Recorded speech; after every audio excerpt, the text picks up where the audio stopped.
Good afternoon, I'm Jesse Jones. And I'm George Baker. And here are your 4:30 Solent Sports News headlines. Both Arsenal and Chelsea were successful in maintaining their Europa League winning streak yesterday evening.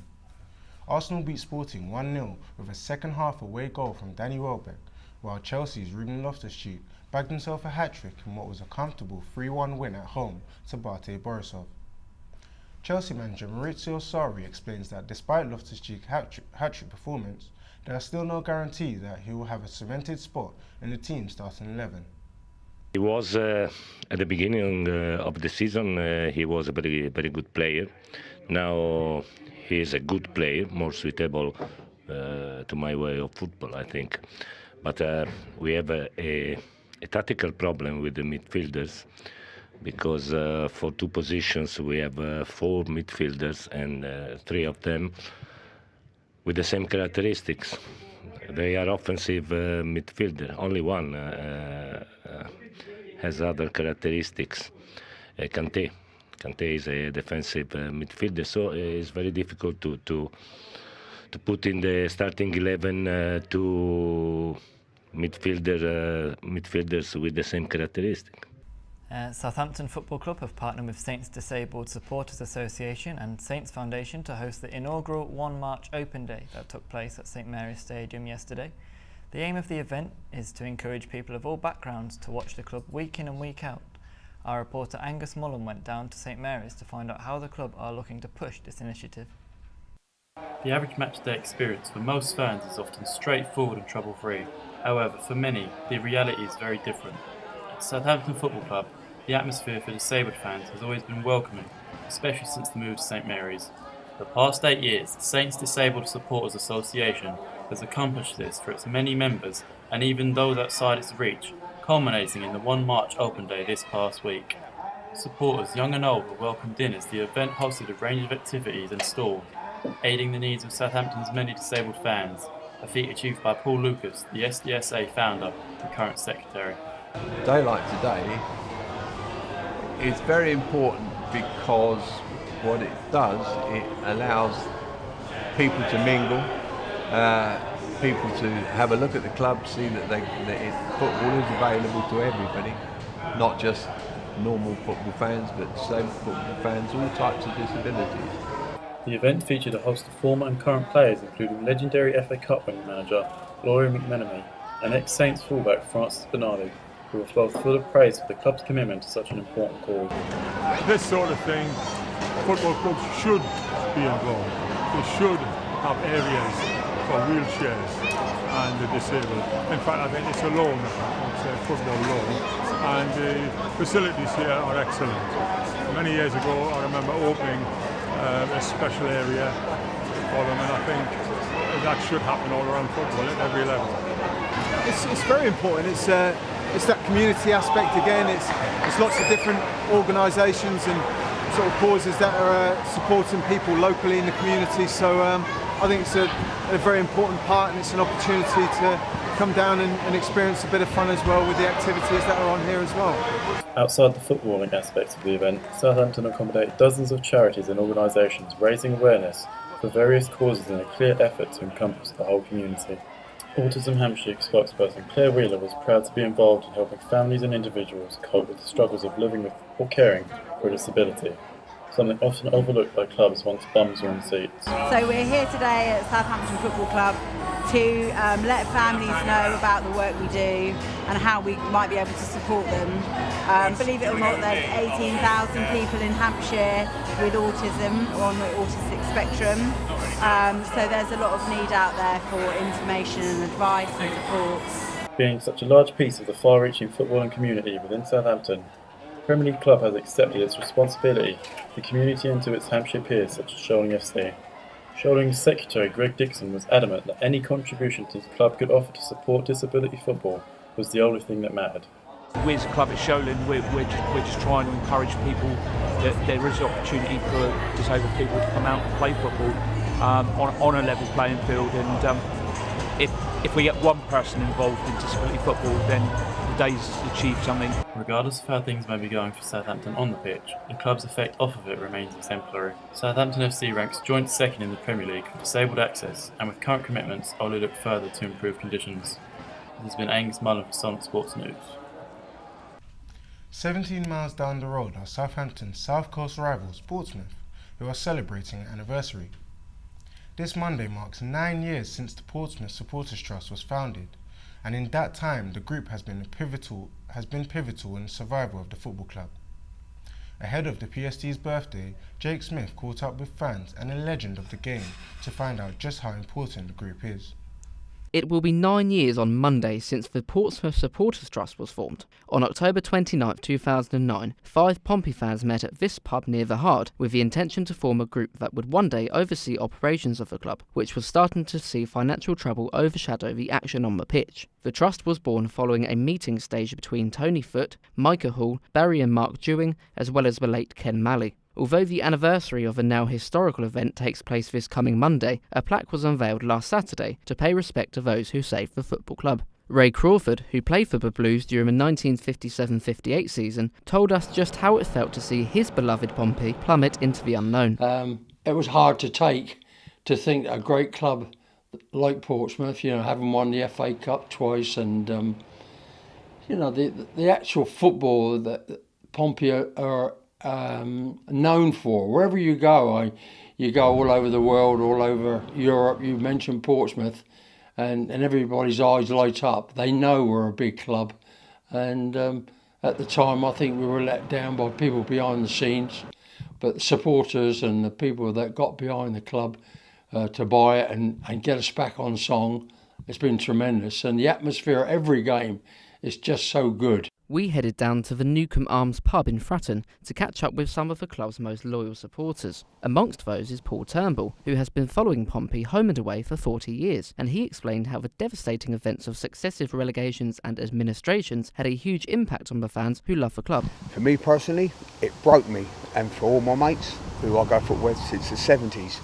it broke all of us. But we would have gone through the whole non-league with them, and we'd have stayed with them. No matter what, we'd have stayed with them.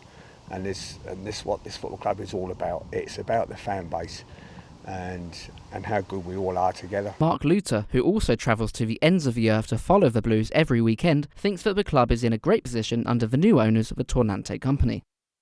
We're back in. We're back where we want to be. We're getting there. It's going to take us a while. It's not going to be an easy thing. It's going to take us a while to achieve all these things, but.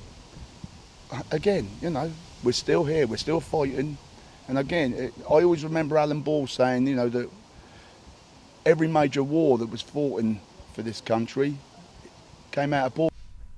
Lewis Hamilton has another chance to win his 5th World Drivers' Championship at the Mexico Grand Prix this weekend. As it stands, Hamilton sits 70 points ahead of second place Sebastian Vettel in the 2018 Drivers' Standings. He will secure his 5th title if he finishes within the top 7 places at the race in Mexico City on Sunday. Hamilton had the opportunity to win the title if he won the Texas Grand Prix at the weekend, but a shock win from Kimi Raikkonen delayed the celebrations. The Mercedes driver will be hoping history repeats itself after this time last year when he won his 4th World Championship at the 2017 Mexico Grand Prix. Lance Armstrong's former team manager has been handed a lifetime ban from cycling for his role in the doping scandal. This led to Armstrong losing his 7 Tour de France titles.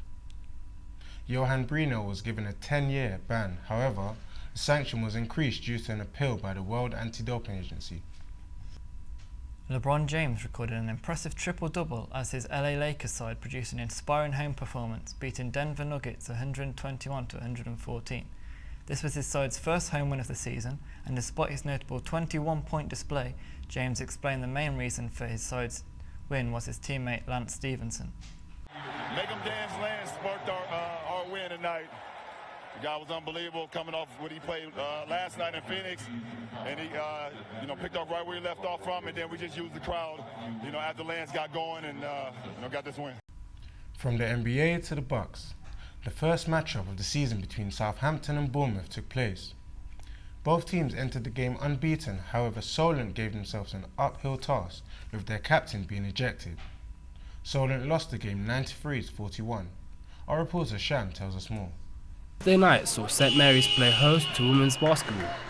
Solent Kestrels and Bournemouth University were both unbeaten going into the game, with one streak having come to an end. Despite coming into the game on a high, the Kestrels started poorly, with Bournemouth taking an early advantage. From then on, things only got worse for the home side, with key player Gina Gomez getting ejected from the court for fighting. Kestrels player Chloe Lamas believes the loss of Gomez changed the game. Individually, I think it affected me quite a lot, for the pure fact that in training sessions you work together, so you see things on the court that other players don't see. And then as a team, I think we lost a key ball handler for us, attacking the basket and looking for the dish passes. It really made us struggle. The home side tried to get their momentum going after an early setback, but Bournemouth were too good for them, with the loss of Gomez evident on the court. With their heads down, the Kestrels eventually fell to defeat against Bournemouth with a score 41-93. Coach CJ Lee knows things have to change on the court for his side. I think, it does two things. One is, it makes everybody else have to pick up a little bit of the responsibility for scoring. Gina Gomez, she's been fantastic for us this year. I think in her first game she scored 50 points. We're going to lose that. I think it makes people a bit nervous as well. You lose your best player kind of early on in the game. But secondly, it does force other people to have to take responsibility. It shows the character of some of the other players. And at times I thought today we were exposed a little bit. However, Lee still remains confident on their aim to win the league. Canelo Alvarez has signed the largest contract in sport in history. This lucrative deal, worth $278 million, is a 5-year agreement consisting of 11 fights. The contract with DAZN, a US digital sports streaming channel, will see him move up a division to super middleweight, where he will challenge Rocky Fielding's WBA regular world title at Madison Square Garden on December 15th. Following this news, our reporter Adam Holmes went down to the Pound for Pound gym to find out what it takes for an amateur boxer to one day make it as a professional. It's a busy night at Pound for Pound gym as a new wave of amateur boxers continue their training. The amateur scene is growing and growing each year, according to statistics provided by Sport England. Southampton-based boxer Josh Sanko joined the amateur scene 2 years ago and is preparing for his first fight in January. I was learning the basics, the starters, and then working on fitness as well. Because in an amateur fight, you need to basically work on fitness in 2 minutes, 3 rounds. So it's convenient to basically to learn the basics and then go for runners as well and gyms. Although he's still learning the basics, Sanko, like many others, hopes to become a professional one day. Sanko still has a long way to go in his hopeful career in boxing, and his coach is optimistic about his fight in the new year. Yeah, Josh is doing well. I'm pretty sure it's definitely his second season with us. He's a strong boxer. Over the summer he always comes back and he needs to work on sort of getting his weight down. We're 2 months into the season already. It's a case of he's asking me what does he need to improve on, and I'm like, man, just train hard, get the attitude right, get the weight down. Every time you're training here, make sure it's strong, focused. I think he definitely took that on board, if not took it to heart a bit. But you've got to be strong with boxers, because the other person that he's going to get in the ring with is not messing around. Every boxer was an amateur once, and Sanko's coach Steve Barnes told us about the sacrifices an amateur boxer has to make to pursue a career. But if they knew how tough it is to transition from an amateur over into a professional, and a lot of them are getting less than $1,000 a fight to start with, they're putting training in twice a day, almost 6 times a week. It's hard for them to hold down any other job. Mate, I'm sure the person working at Costa is on a lot more money than they are. With the amount of money in professional boxing, there is little surprise that so many aspire to reach the highest level. Earlier this month, Canelo Alvarez earned the richest sporting contract in the world as he signed a deal worth over $350 million. Man, there's money at the top, right? But if they only knew, the amateur game is all about the love of the game. And we host a lot of events and shows. We've got a nice big gym here as well. We have to pay huge bills. But luckily, what we've been doing for long enough now is popular enough now, and we're progressing on that. The money is attractive, however the riches of the sport's greats only show a minimal part of the life as a boxer. Adam Holmes, Solent Sports News. Thanks for joining us today. Make sure you follow us on Twitter at Solent Sport News. Goodbye. Goodbye.